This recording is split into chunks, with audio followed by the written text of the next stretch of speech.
When creating a template, the prototype workbook needs to be saved as a different workbook so the data can be cleared before creating the template.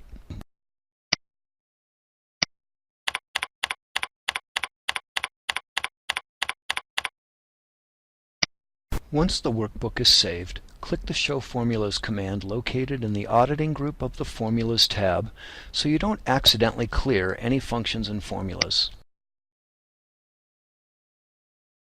Clear areas where data will be entered.